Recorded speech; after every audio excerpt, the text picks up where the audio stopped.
rescatar las declaraciones del presidente Andrés Manuel López Obrador, que hoy en la mañanera se pronuncia sobre el caso de El Mijis, el exdiputado de San Luis Potosí, Pedro César Carrizales, quien fue declarado muerto por las autoridades luego de un presunto accidente automovilístico en el que termina calcinado.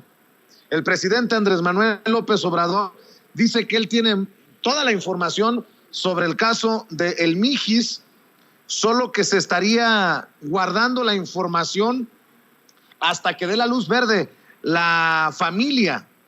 El presidente señala que, insisto, tiene toda la información de lo que pasó, lo que le pasó a El Mijis, pero que la familia fue la que le pidió que no se hable de esto por el momento.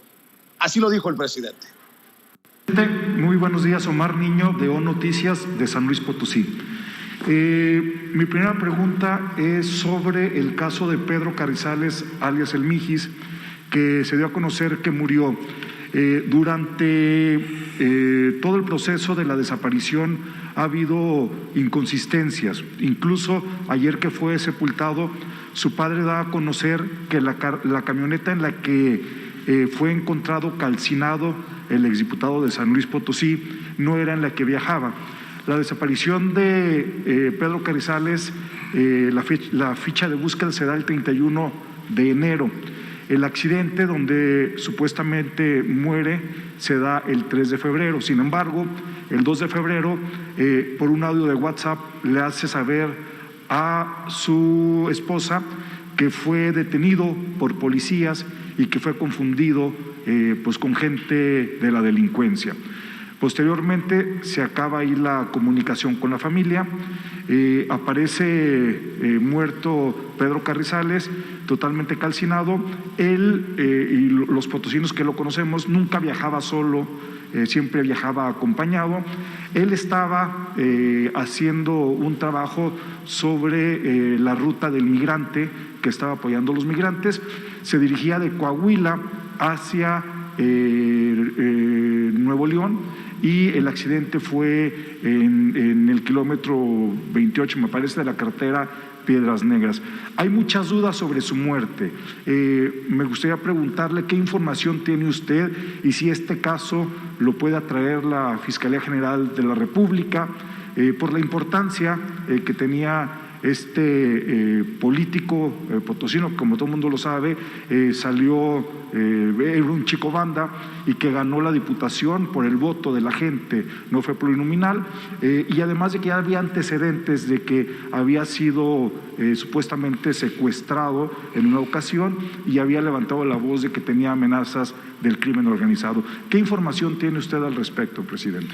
Pues tengo toda la información, pero aquí di a conocer antier que nos pidieron sus familiares que esperáramos a que ellos nos dijeran cuándo informar. Y entonces, por respeto a sus familiares, pues no vamos todavía a informar sobre este lamentable caso.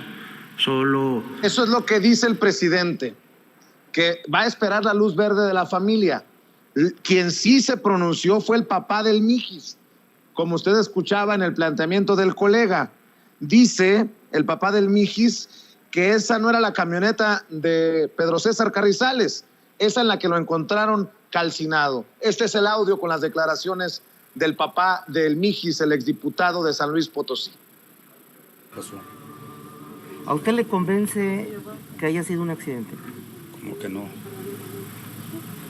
Sí. ¿Por qué no lo convence eso? Pues porque pues él iba en su troca y primero él ya tenía pues ya un mes desaparecido. Y la troca apareció así sana y salva hace como unos 8 días, ahí en Saltillo, Coahuila. Y ahora dicen que esa que se quemó el 3 de febrero era la de él. Sí, y esa es la que traía él en esas fechas que salió. Entonces la camioneta que publicaron en las redes que está quemada, ¿sí es la de él? No. ¿No es la de él? No. ¿Y entonces por qué publicarían eso, don Pedro? No sé, es donde le digo que hay algo así. No comprendo. Declaraciones, son las declaraciones del exdiputado de San Luis Potosí, Pedro César Carrizales El Mijis. Precisamente en la Cámara de Diputados se guardó un minuto de silencio en honor al expandillero, exdiputado y víctima de este accidente, dicen las autoridades, en el que muere calcinado. Que creyó en esta cuarta transformación, desaparecido por 30 días y han notificado su muerte. Y les pido respetuosamente que le otorguemos un minuto de silencio y decirte, querido Mijis, que tu lucha va a continuar con esta transformación y por generar igualdades más equitativas en nuestro país. Es cuanto. Queda autorizado el minuto de silencio, tal y como ha sido solicitado por la diputada Rojo Pimentel. Por favor, pónganse de pie.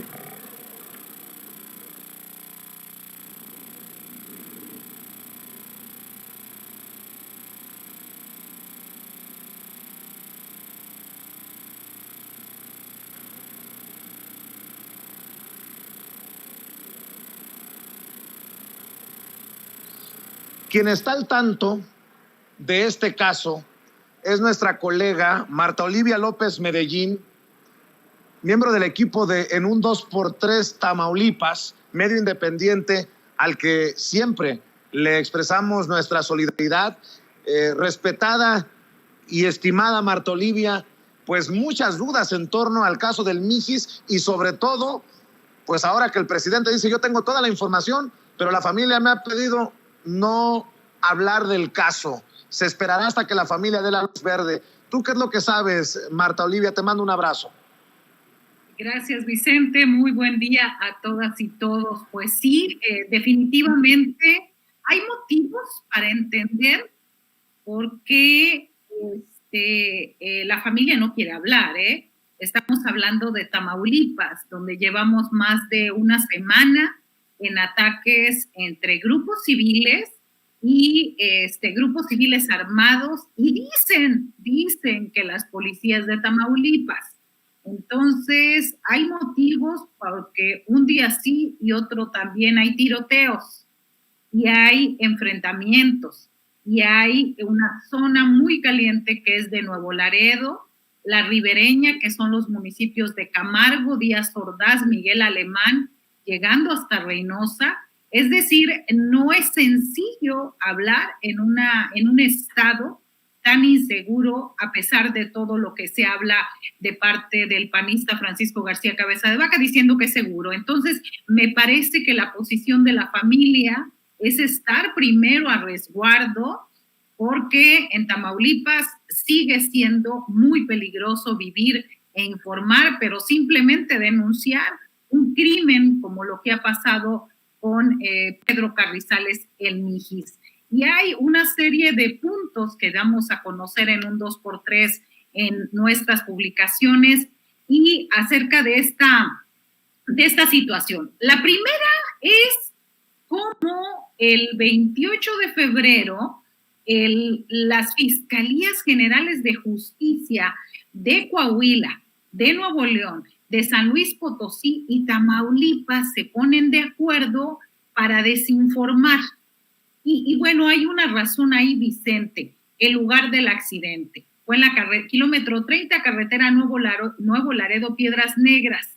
Es decir, a 30 kilómetros de la zona limítrofe entre Coahuila, Nuevo León y Tamaulipas. Y es una zona bastante conveniente, por decirlo así, porque el crimen pudo haber sido en Coahuila y lo avientan para Tamaulipas. Pudo haber sido en Tamaulipas y lo avientan para Nuevo León. Es decir, pareciera que estamos hablando como una especie de triángulo de las Bermudas donde de repente nadie sabe nada. Entonces, ese es uno de los primeros puntos de esta situación. Nos dicen las autoridades, las 4 fiscalías, que más me parece un comunicado para decir que no pasa nada o de que se cierren las investigaciones, de que no es importante, o yo no sé, ve tú a saber cuál es el motivo por el que están muy unidos.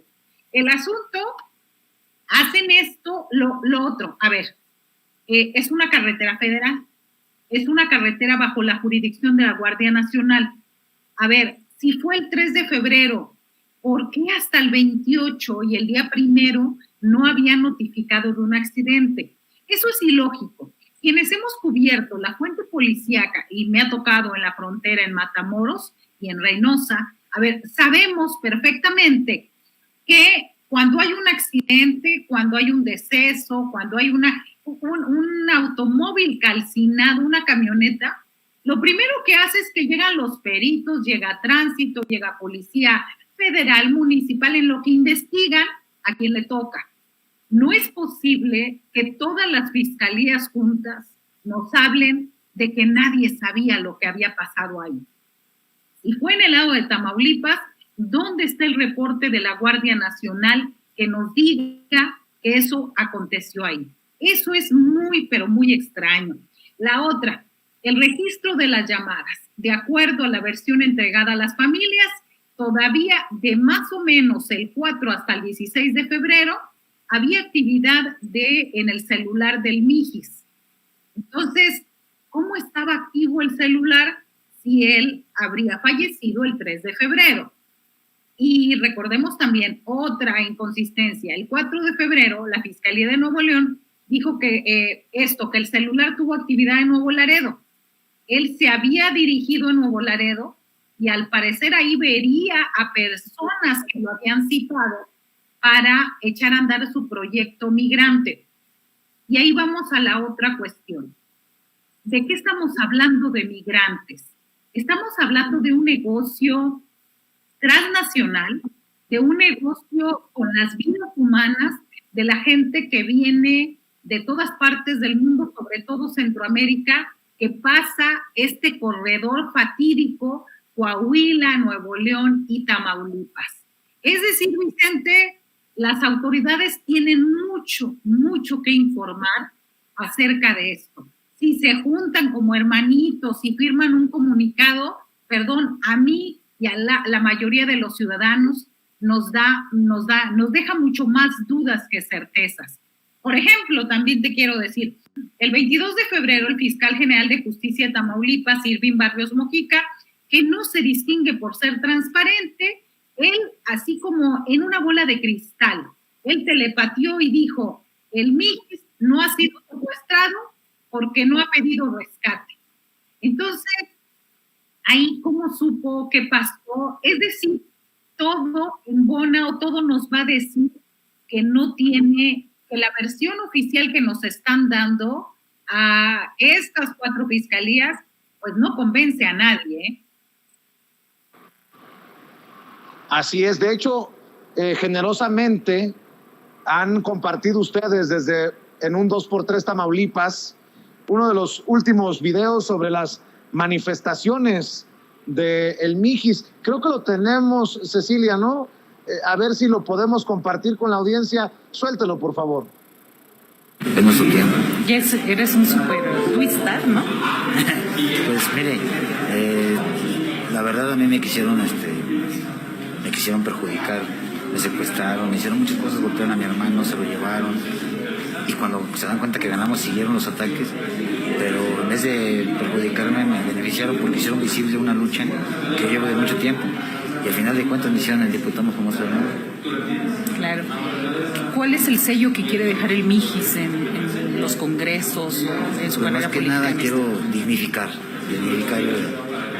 la política, quiero dignificar el Congreso, dignificar mi sector que represento un poco, que vean que también hay gente que puede hacer un cambio, ¿no? Y que no nomás yo, mi hija, sino que así como hay muchas personas que quieren salir adelante, quieren tener una segunda oportunidad y a veces no se les brinda. Yo, gracias a Dios, más de 15 años encontré la paz que yo buscaba en el suicidio, ayudando a jóvenes, he ayudado a más de 14,000 chavos en situación de calle. Tenemos presencia en más de 15 estados. Vamos a apoyar preparatorias, prácticas de deserción escolar, drogadicción y pandillerismo. Y eso no terminaría todos los días. Me va bien en mi trabajo, que me lo puedo pedir a la vida. No, y el de contratista, no creo que del Congreso. Porque ahí en el Congreso sí me está yendo duro, pues un día hablan bien y otro día, un día hablan mal de mí y otro día también. Pero pues no me importa, pues, vamos a seguir trabajando por la sociedad, por el pueblo. Gracias. La entrevista que le realiza en ese entonces Marta Olivia a El Mijis, y le decía, también tenemos un video de las últimas manifestaciones de Pedro César Carrizales antes de este fatídico viaje que realiza.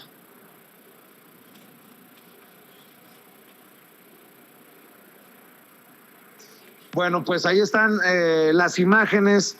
Mi querida Marta Olivia, ¿con qué cerramos el reporte desde Tamaulipas? Por cierto, antes de que te vayas también me tienes que dar tu opinión en otro tema de cómo ha destapado Marco Cortés, el presidente nacional del PAN, al todavía gobernador del PAN de Tamaulipas, Francisco García Cabeza de Vaca, con todo el descaro y con todo lo que incluye mencionar a Francisco García Cabeza de Vaca. Pero primero cerremos con el tema del Mijis.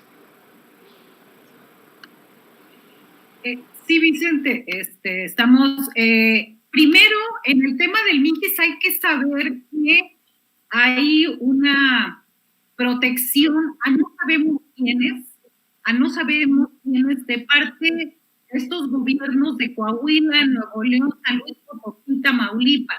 Me parece que son más las cuestiones que no quieren que nos enteremos que las que son en realidad. Me parece que eso es grave. También es grave las filtraciones que hicieron desde la Fiscalía General de Justicia en su caso. Estamos hablando desde el 25, 26 de febrero, donde filtraron a un medio de circulación nacional, donde decían, ya daban por hecho, Vicente, que él había muerto en un accidente automovilístico y que ya solamente faltaba dar el comunicado oficial. Entonces, me parece que tienen mucho más información la que nos dicen. Y bueno, estamos en tiempo electoral, eso es importante para destacar y para cerrarse y para taparse con la misma cobija de la opacidad de estos 4 gobiernos, de estas 4 fiscalías, y que no olvidemos que Irving Barrios Mújica, el fiscal de Tamaulipas, fue un alumno destacado de García Luna y se vio involucrado en el caso de Michoacanazo. Es decir, el señor tiene experiencia en montajes. No perdamos de vista esta parte.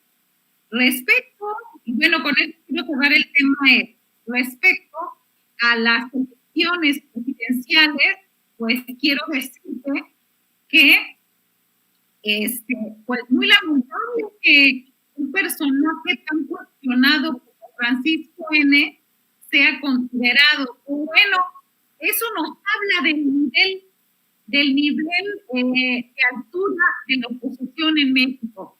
Es decir, un personaje que se dobla, se vende, que hace que la inseguridad y el crimen organizado manden en Tamaulipas, un personaje que se enriquece a costilla de los ciudadanos, que vende y expropia playas tamaulipecas para su beneficio y con ayuda de prestanombres.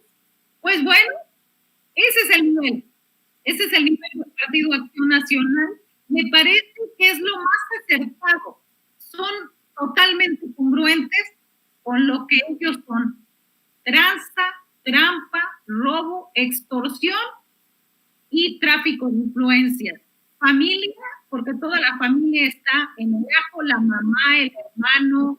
Es decir, a mí me parece que es un excelente ejemplo de lo que es el Partido Acción Nacional actualmente, Vicente. Querida Marta Olivia, ¿por qué no cerramos invitando a la gente para que los apoye en un 2x3 Tamaulipas, para que te sigan también en redes sociales y quedemos al pendiente, porque hay muchas cosas que hay que informar sin censura desde Tamaulipas, si nos permite seguirte molestando? Totalmente dispuesta, gracias Vicente, sobre todo por visibilizar este tipo de situaciones que de otra manera quedarían olvidadas en todo este cúmulo informativo a nivel nacional. No debemos olvidar la causa de la defensa de los derechos humanos, de los atentados contra activistas sociales, contra periodistas y demás. Gracias, primero por eso. Y lo otro, hacemos periodismo independiente, transmitimos de lunes a viernes de 8 a 9:30 por nuestros canales de YouTube y Facebook. Nos encuentran como un 2x3 Tamaulipas. En Twitter se encuentra como Maroli MX. Gracias, Vicente. Muy buen día. Te mando un abrazo, Marta Olivia. Muchas gracias, Marta Olivia, en un 2x3 Tamaulipas, hablando con nosotros sin censura. Grábeme, don David. Así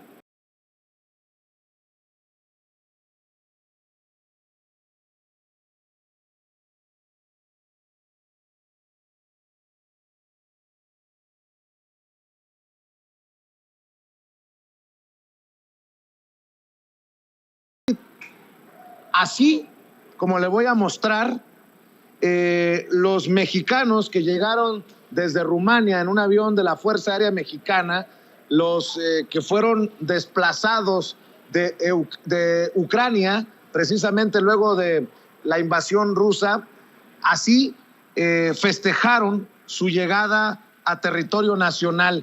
Cuando se les informa que ya están en México, esta es la expresión de los mexicanos y mexicanas que ya están en tierra azteca.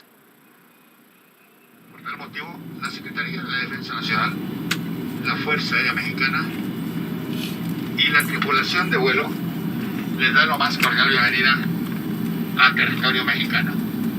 Que tengan una excelente noche.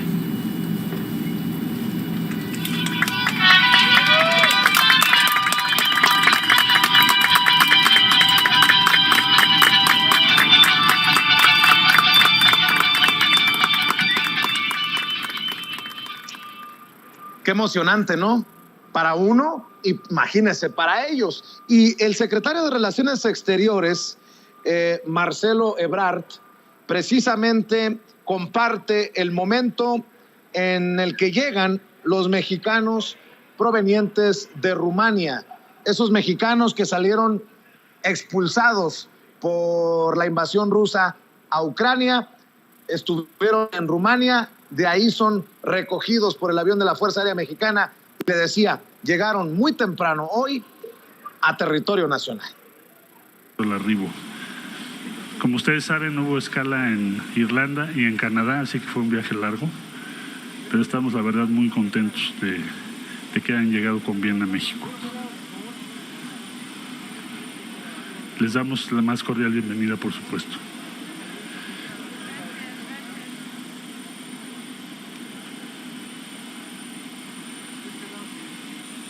El canciller Marcelo Ebrard compartiendo pues la bienvenida a los paisanos y paisanas, y habrá segundo vuelo y tercer vuelo y los que se necesiten. Se ha anunciado para evacuar de la zona de conflicto a precisamente los mexicanos y mexicanas que así lo requieran.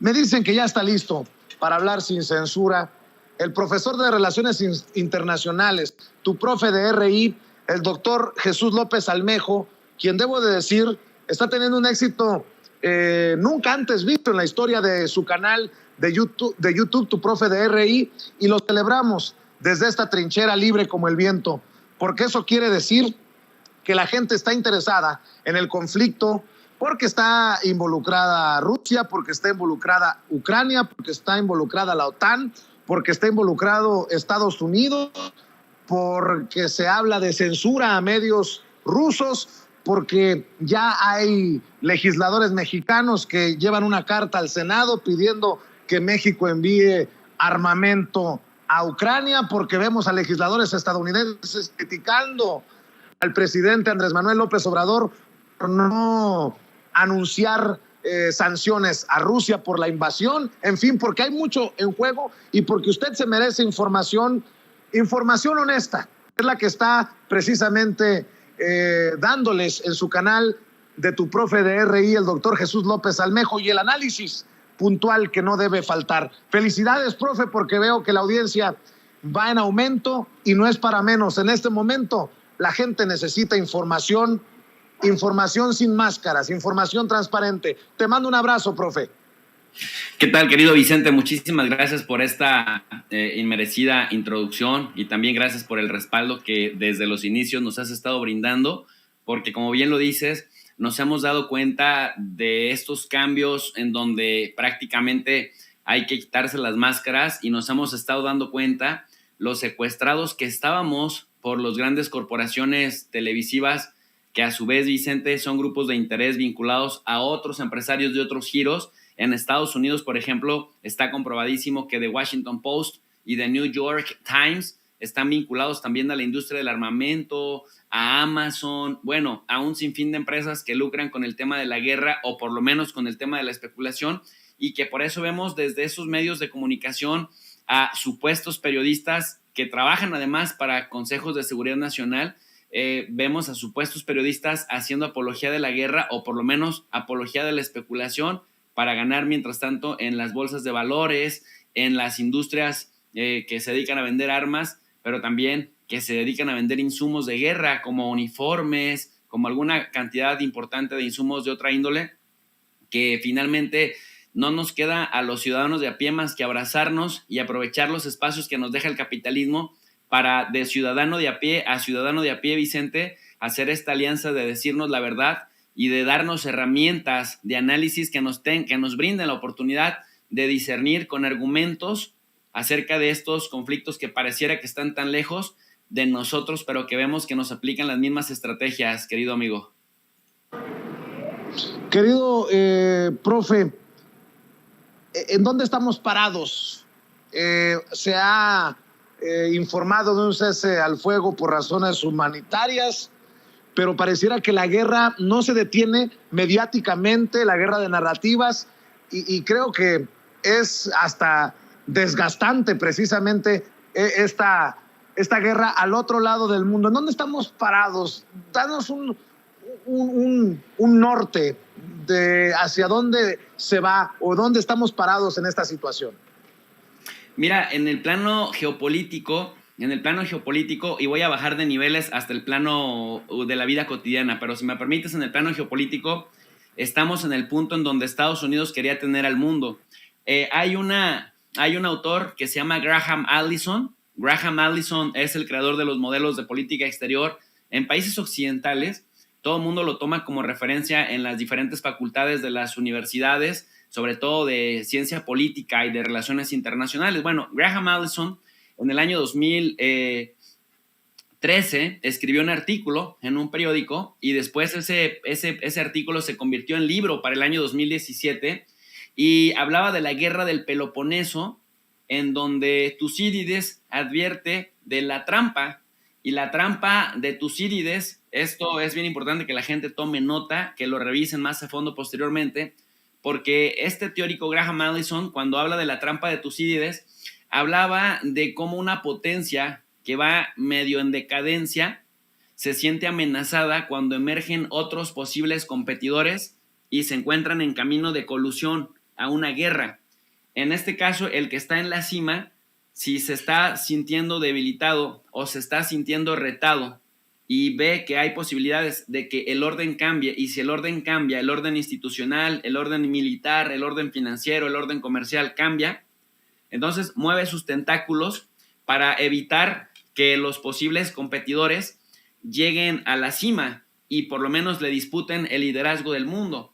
Yo lo he dicho en diferentes medios de comunicación, considero que en el plano comercial y económico Rusia no es competencia todavía para Estados Unidos, pero sí lo es en el plano militar. En el plano militar difícilmente encuentras en el mundo un país con la capacidad bélica y la capacidad de destrucción de Rusia. Me parece que ni siquiera Estados Unidos en un duelo tendría oportunidad de derrotar a Rusia. Lo digo con mucha responsabilidad.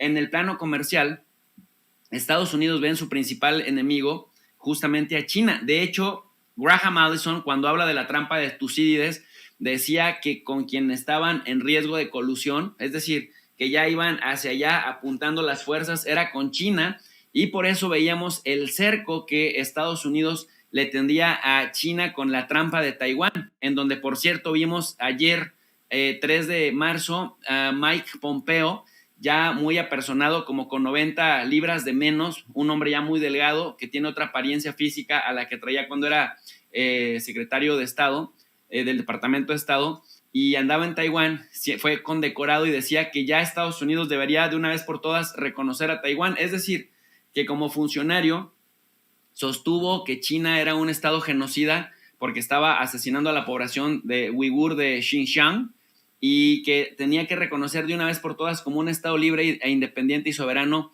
a Taiwán. Digo, no lo hicieron cuando él estuvo en funciones en la administración de Trump, pero lo que te quiero dar a entender, pues, es que la trampa de Tucídides nos advierte, pues, que una potencia es capaz de movilizar todos sus tentáculos para minimizar, para disminuir, para desgastar a los posibles candidatos a sucederlo. En este orden tripartito, en el plano militar, Rusia es el que lo desafía, en el plano comercial, China es quien lo desafía, y vimos que en 2018 Trump le declaró una guerra comercial abierta con todo y sin reservas a China. China le devolvió el efecto espejo, y entonces Donald Trump resintió en la economía estadounidense, digamos, la respuesta china. Después por eso especulaba que el COVID era el virus chino y que era una manera para haberlo cercado y mermado. Y de hecho, Vicente, si te fijas, en algunos estados en donde en 2016, en el Roosevelt, en el Snowball, Estados Unidos ganó Donald Trump, pues ya para 2020,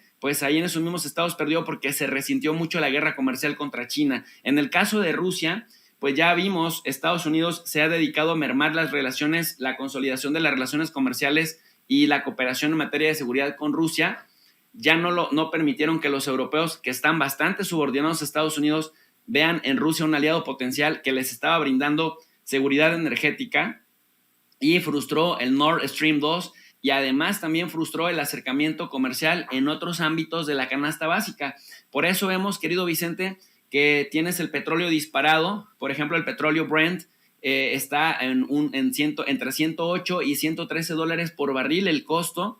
El petróleo, el West Texas Intermediate, está en 103, 104, pero está rompiendo récords hacia arriba. Dicen que menos mal que los panistas, la derecha mexicana, no son apostadores, porque cada que apuestan algo le pierden, porque se dejan llevar más por la ideología que por el cálculo racional bien documentado. Y estos que decían que se apostara por las energías verdes, pues ahora que Rusia le cierre la llave al gas con Europa, que también es algo que Estados Unidos buscaba, mermar para siempre esa relación, para acercar a sus aliados Qatar, a sus aliados Australia y ellos mismos como proveedores principales del gas en el mercado europeo, pues lo van a resentir mucho los europeos, porque ahora se les va a empezar a disparar hasta 6 o 7 veces más el gas. Y esto de por sí, querido Vicente, que le va a dar muchas ganancias económicas a Estados Unidos con el menor riesgo posible, porque si se desata una guerra se desataría en el continente europeo, con el menor riesgo, porque pues Estados Unidos finalmente hay un océano que lo separa de ese escenario bélico, y se va a dedicar a hacer un poco lo que hacía en la Segunda Guerra Mundial, a desgastar al otro significativo, a vender insumos de guerra, a especular con el comercio de las armas, y por otro lado también a proveer la materia prima que a Europa le va a dejar de llegar de Rusia. Mira, Rusia es la potencia mundial de trigo, la quinta parte del trigo que se produce en el mundo se produce en Rusia, y Europa se beneficiaba bastante de eso. Entonces, ahora que Europa mismo se están comportando de manera muy xenófoba con los rusos, que de verdad me parece que incluso corren el riesgo de caer en lo otro, es decir, en una actitud medio genocida, en el sentido de que tú no puedes mermar psicológicamente ni dañar psicológicamente a una población en razón de su nacionalidad o de su ideología o de su religión o de su idioma. Y en este caso están suspendiendo, por ejemplo, en Italia las pláticas de Dostoyevsky, está la Federación Internacional de Felinos suspendiendo a los criadores de gatos rusos, están también expulsando los de la FIFA, expulsando los del COI, cerraron ya Russia Today y Sputnik News. Es decir, también la embestida es brutal en contra de la población civil. Y dime, querido Vicente, nosotros los civiles no necesariamente, y más en un estado como el Rusia, donde el gobierno es fuerte, los civiles casi no tienen injerencia en las decisiones del Estado como para que se desquiten a la mala con los civiles. Entonces, cuando tú me preguntas cuál es el estado de cosas,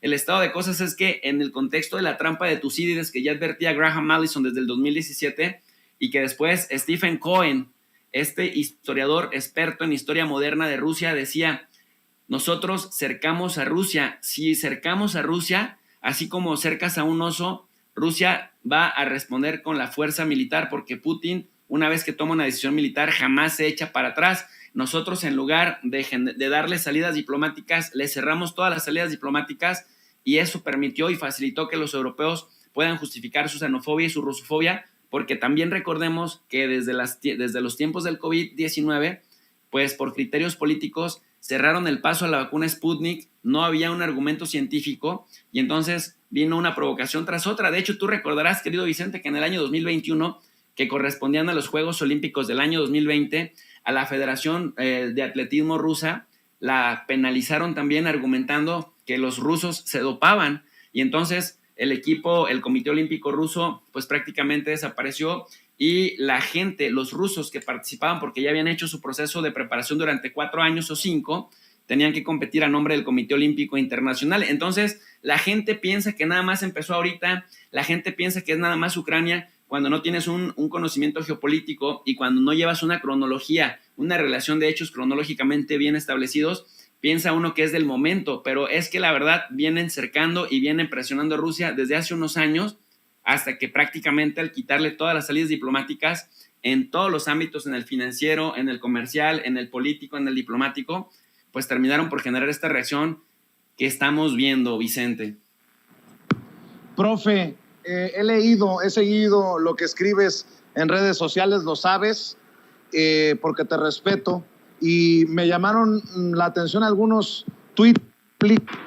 Dices, leer a Dolia Esteves, a León Krause, a Jorge Ramos, a Leo Zuckerman, a Alejandra Aguayo, a Sabina Berman, a Adela Micha, a Ariel Moutsatsos y demás fauna propagandista hablando de la propaganda rusa y de que está bien que censuren a Russia Today, RT, y a Sputnik, los presenta como son. También le haces una crítica importante a Pepe Cárdenas, el gran periodista de Radio Fórmula, y dices, qué valor para decir tanta estupidez en tan pocos segundos. Se burlan de la inteligencia de las audiencias, pero la gente ya despertó y no se creen estos cuentos falaces. El cinismo es atrevido. También has hecho una crítica de los 3 chiflados, los 3 senadores del Grupo Plural, Gustavo Madero, Emilio Álvarez Icaza y Germán Martínez. Dices, vaya tercia de hipócritas y ridículos, ya ni dignidad ni tantita pena, lo suyo es la necrofilia.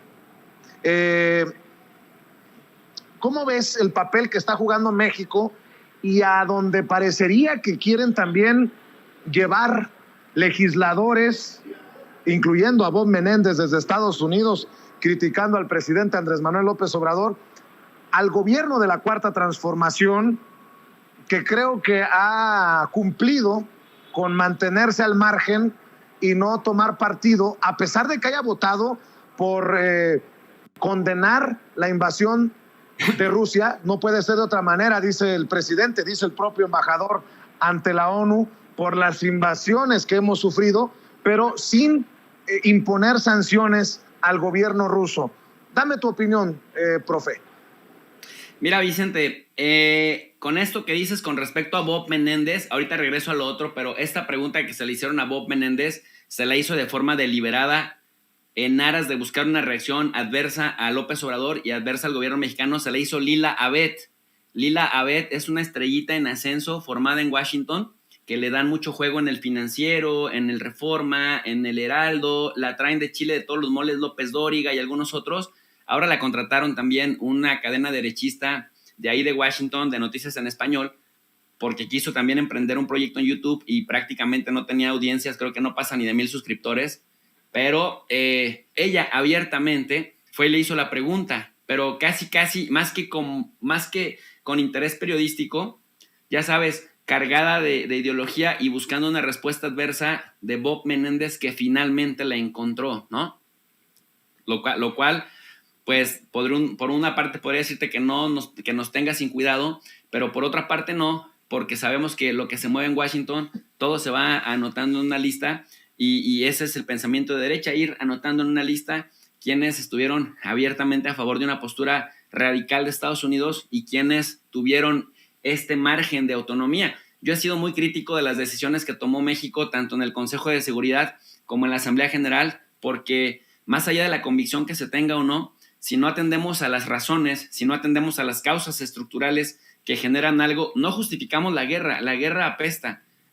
Es dolorosísimo ver gente llorando por todos lados, pero hay que entender las causas estructurales para no ser tontos útiles y no terminar justificando aquello con lo que no nos identificamos, porque quienes condenamos la guerra, si no entendemos de dónde vino la causa, entonces terminamos apoyando lo que justamente el consorcio, el complejo militar y todo su aparato propagandista quieren que justifiquemos, que es ellos siendo los buenos, los mismos que se quedan callados con los bombardeos a Yemen, que son de verdad crímenes de lesa humanidad, crímenes de guerra, que son bombardeos genocidas, y la gente que quiera saber la diferencia entre genocidio, crimen de guerra, crimen de lesa humanidad, que lo busquen en internet, Estatuto de Roma de la Corte Penal Internacional, Estatuto de Roma de la Corte Penal Internacional, al artículo 6, en el artículo 6, en el artículo 7 y en el artículo 8, te dice que es un genocidio, que es un crimen de guerra, que es un crimen de lesa humanidad, que es un crimen en contra de la humanidad, y todos esos argumentos los vas a encontrar, o todos esos artículos y sus respectivos incisos, los vas a encontrar en lo que está sucediendo en Yemen, en lo que sucede en Palestina. Vicente, por Dios santo, estamos en marzo del año 2022 y estos cabrones no se indignan con la prisión que Israel le ha construido a los palestinos de la Franja de Gaza. 2 millones de seres humanos bombardeados cada 2 años, utilizan fósforo blanco en sus incursiones, los militares israelíes, les hacen la vida miserable a los palestinos, pero si quieren les dejan pasar comida y si no quieren no, si quieren les dejan pasar medicamentos y si no quieren no. ¿Cuándo has visto que la UEFA, la FIFA, el COI expulse a Israel con la ferocidad que están actuando en contra de Rusia? O sea, no se trata de tomar partido por un bando o por otro, se trata de tener partido por la verdad, por la honestidad intelectual y por la coherencia, y metodológicamente los seres humanos tenemos que medir con la misma vara. Por eso hasta hay un pasaje bíblico que dice, con la vara que midas serás medido, y en ese sentido, lo que nos indigna en un lado nos tendría que enojar en todos lados de la misma manera, porque tiene sus similitudes. Y por otro lado, vemos a los palestinos de la Cisjordania, de la West Bank, como en la misma puerta de Damasco, en la ciudad vieja de Jerusalén, el otro día le quebraron la quijada a una niña de 12 años, los militares israelíes. A un niño con síndrome de Down lo agarraron a cachetadas y se lo metieron a una patrulla. Por Dios santo, a un niño con síndrome de Down, a una niña de 12 años la agarraron a cachetadas. Tienen a por lo menos 2,000 niños menores de 15 años en prisiones. O sea, ¿y eso a quién le indigna? Más allá de este medio y de tu servidor y de algunos otros académicos que luego muchos son bien cobardes porque por represalias, por evitar campañas de calumnias en su contra o porque no les cierran sus espacios, no se atreven a decir esto, pero esos que ahorita se indignan por el tema de Ucrania, no se indignan, por ejemplo, con lo que hacen los marroquíes en el Sahara Occidental, no se indignan, por ejemplo, con lo que pues hemos venido viendo, por ejemplo, en Tayikistán, el intento de golpe de Estado, no se indignaron en los Balcanes, no se indignaron con Afganistán, y bueno, idiotas, periodistas, gringos de NBC News, de diferentes medios, diciendo que les dolía tanto ver a los refugiados ucranianos porque tenían sus ojos azules y su piel blanca llorando, y porque además eran de la civilización cristiana, porque no eran como los de Afganistán y no eran como los de Irak, que están acostumbrados a los conflictos. Nada más al cabrón ese le faltó decir que esos conflictos se los llevaron los estadounidenses a sus casas, a Afganistán y a Irak, y que buena parte de la violencia que hay en estos países y del tejido social roto es por la maquinaria de guerra que justamente está operando en este momento. Entonces, ni somos prorrusos, ni somos pro nadie, somos pro paz y somos pro humanidad y somos pro coherencia, y no queremos ser tontos útiles de las campañas de propaganda que nos lleven a legitimar los mismos patroncitos de conducta que terminan en belicismo brutal que vuelve a reactivar la economía a través de reactivar y de aceitar la maquinaria de guerra, Vicente. Ese es todo el meollo del asunto.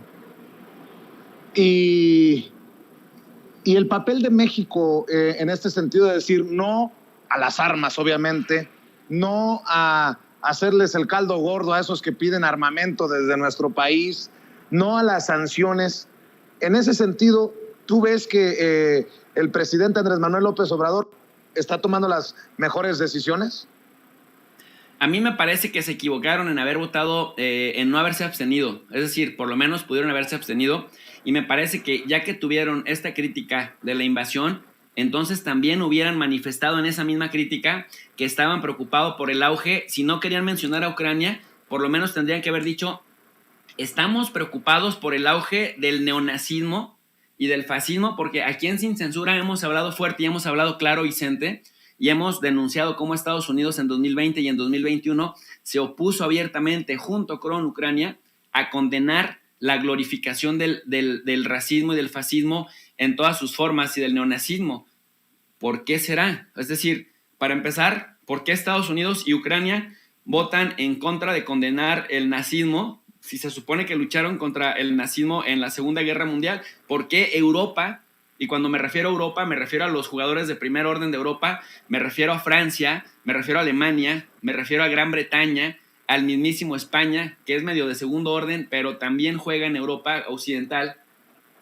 Incluso Canadá y Australia se abstuvieron, Vicente, se abstuvieron, y se supone que son los más interesados en no permitir el surgimiento de un nuevo Hitler, pero se quedan callados cuando en Ucrania grupos neonazis como el Batallón Azov y algunos otros hacen apología y ponen banderas en centros comerciales y en diferentes lugares que son muy visibles, de personas como Stephen Bandera, que fue un colaboracionista nazi y que lo están, digamos, trayendo a colación. Imagínate que en México nos pusiéramos a hacer apología del nacionalsocialismo, la que se nos armaba una grande.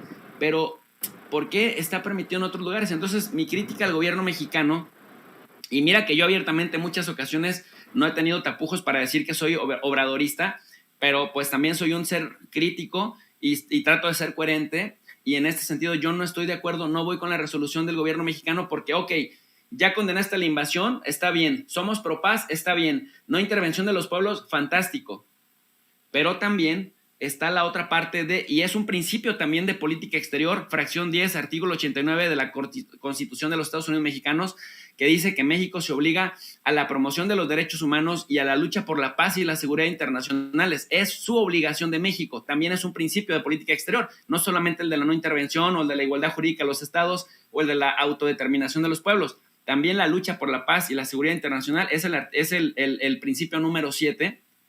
Y en esa lucha por la paz y la seguridad internacionales está el no potenciar o el no omitir crítica en contra de grupos que ponen justamente en riesgo los derechos humanos y la paz y la seguridad internacionales, como la emergencia de grupos fascistas. Entonces, ok, ya le hiciste la crítica a la invasión, perfecto. Pues también critica lo otro, critica el fascismo y la emergencia, o por lo menos muestra preocupación para que entonces todas las partes, de manera justa, se sienten, pero sí me explico, que no solamente te cargues de un lado porque te conviertes en tonto útil. Por eso después me gustó lo que dijo ya después el presidente en la mañanera y lo que terminó diciendo hoy, ¿no? Que México no va a mandar armas a ningún lado porque es pacifista, en abierta petición a los 3 chiflados, a los 3 tontos útiles, oportunistas, descarados, como Germán Martínez, como el oportunista Emilio Álvarez y Casa, o como el nefasto Madero, que si su abuelo viviera se volvería a morir de la pura vergüenza de tener un nieto como este. Y bueno, y lo digo con toda responsabilidad, no lo digo con el hígado, lo digo con la cabeza bien pensado. Entonces, me gusta que el presidente tome estos márgenes de autonomía. Critico que se haya votado en lugar de abstenerse, porque si es no intervención, es no intervención, así con la postura clara que tuvo en el caso de Venezuela. Pero además, considerando que Rusia ha sido un buen socio de México cuando ha tocado en crisis como por ejemplo el COVID, que te facilitaron 29 millones de dosis y que Marcelo Ebrard hasta hizo una gira a Moscú, y de pronto hoy le das completamente la espalda, o sea, sin atender todas las provocaciones de la OTAN, sin atender toda la rusofobia que hay. México no se ha solidarizado, por ejemplo, con el tema de la censura a los periodistas en Europa. lo ha dicho, lo ha balbuceado. Bueno, en México no se va a censurar a nadie, en México no se va a sancionar a nadie. Bueno, está bien, muestras un margen ahí de pragmatismo, pero bueno, yo digo que hay que ser coherentes, y ser coherentes como fue el México de los años 60 en su postura frente al embargo, frente a Cuba. Te habla de tener de alguna manera esta visión de mediano y largo plazo de que es necesario mantener tus espacios de autonomía, porque de lo contrario te conviertes en un tonto útil de los aparatos de propaganda del vecino del norte, Vicente. Así es, pues no sé más que si tú dices una última reflexión para cerrar, profe, esta oportunidad que tenemos de escuchar tus análisis y tus comentarios sobre este conflicto al otro lado del mundo, pero que es tan cercano como lo que ya hemos expuesto. Pues gracias, querido Vicente. Mira, nada más comentar esto, no a manera de presunción ni mucho menos, pero ayer por la noche, después de que terminé mi transmisión, en donde, como bien dijiste al introducirme, por primera vez en la historia del canal de Tu Profe DRI, tuvimos 7,100 personas, espectadores, viendo la transmisión en tiempo real, en una discusión que tuvimos con el buen Roberto de la Madrid y otro profesor de economía que invitamos. Terminando, le di retweet a un mensaje de Pablo Iglesias. Pablo Iglesias es doctor en ciencia política por la Universidad Complutense de Madrid, que fue vicepresidente del gobierno español, que es un académico que también es un tipo muy crítico de izquierdas, impulsor del partido Podemos, que también fue un parteaguas en la política española, que rompió con el bipartidismo del Partido Socialista y del PP, el Partido Popular, el partido de la guerra, ¿no? Entonces me empezó a seguir en Twitter y ya por ahí intercambiamos un par de mensajes y me dio mucho gusto porque parece que hay voces que desde diferentes trincheras, como Sin Censura, este cuate que pudo escalar todavía mucho más alto que nosotros, pero que también se mueve bien en estos campos, que está tratando de despertar las conciencias. Este señor, Pablo Iglesias, ha dado difusión a José Enrique de Ayala, a las reflexiones de José Enrique de Ayala. Y si tú me preguntas quién es José Enrique de Ayala, es un general que fue segundo jefe de la división multinacional del Centro Sur en Irak allá por el año 2004, y también fue jefe del Estado Mayor del Cuerpo del Ejército Europeo. O sea, es un militar condecoradísimo que tiene muchísima experiencia en campo de guerra, en campo de batalla.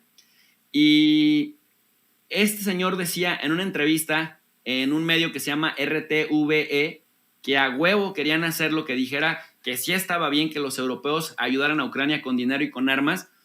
Él les decía, oye, pues lo primero que tenemos que preguntarnos es qué tipo de armas estamos enviando a Rusia. Y lo segundo que tenemos que preguntar si esas armas, en la cantidad y en la calidad, van a ayudar a cambiar el sentido de la guerra, si van a hacerla más simétrica.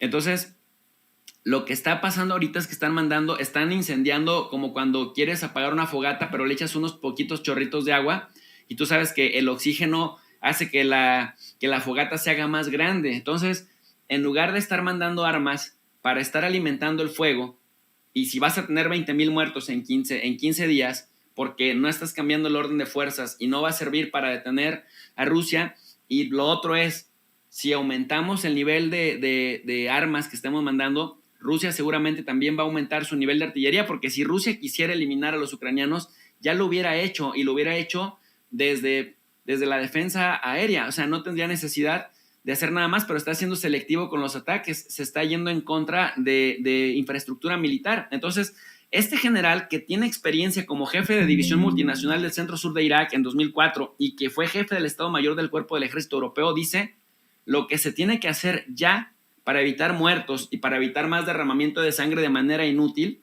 es que se sienten a negociar con Rusia y que le den salidas diplomáticas, porque de lo contrario, agrediéndolos con la expulsión del sistema de pago, del SWIFT, la agresión a su comunidad civil en el exterior, la rusofobia que ya se está traduciendo incluso en cambios a las legislaturas en lugares como Lituania, que aprobaron que vayan mercenarios de Lituania a pelear en Ucrania, o que vayan, o que en la República Checa ni siquiera puedas por lo menos dudar de lo que te dicen que está bien, porque te pueden meter a la cárcel.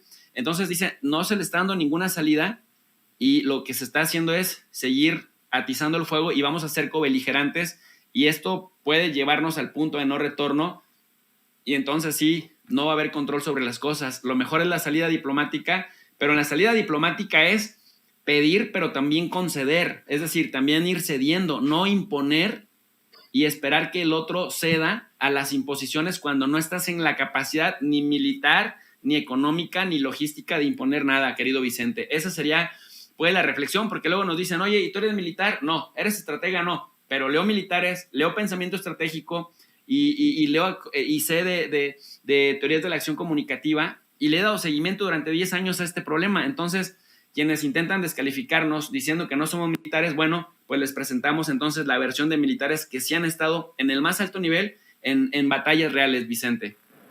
Así es, profe, pues hay que seguir invitando a la gente para que se sume a tu canal y para que te siga en redes sociales.